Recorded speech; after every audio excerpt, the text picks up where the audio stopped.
I picked one thing, and I started one thing. I could have started the podcast, but who was going to listen? Didn't nobody know me. So out in the basement by myself, just recording away, right? And sometimes we pick that thing to make it look like we're doing something, but really we're avoiding because it feels safe, because now I feel like I'm being productive, but nobody really knows, so nobody's going to see it. So if I fail, it'll be okay. I'm sorry.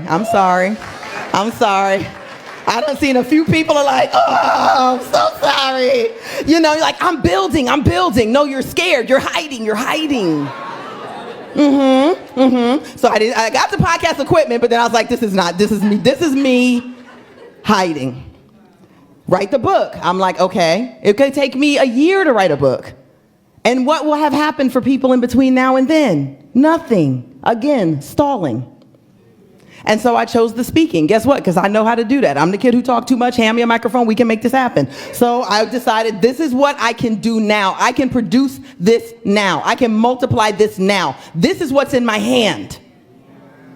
And this is scarier, but it's what's in my hand. And so I started calling pastors that I knew personally. Can I come to your church and can I talk about mental health? We were out there like a band that was selling CDs out the trunk. We had Visa print folders and a rental car, and we were staying in ratty Airbnbs, and we were just driving, me and my best friend just driving around the country because we couldn't fly.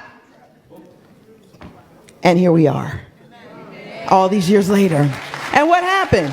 2 years later, I started a podcast. 4 years later, I published a book. And so all of the things came to pass. I produced all of that fruit. But when we try to do all the things at once, yes, sometimes we have twins. Yes, sometimes a woman can have triplets. But 8, 9, 10 babies, you're not meant to do that. We aren't designed to do that. And so you become too top heavy. You got all this fruit on the tree, and the tree is leaning over.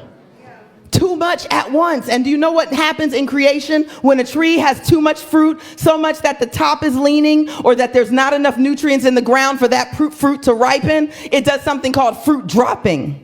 This is a natural phenomenon. The tree will just release a bunch of fruit. It'll just all fall to the ground before it's ripe, so that what is left has enough nutrients, safe conditions, and provision for that fruit to ripen. And so I'm challenging some of you this week to do some fruit dropping, because you think it's quitting, and you're in a wrestle with your ego about quitting. Drop it.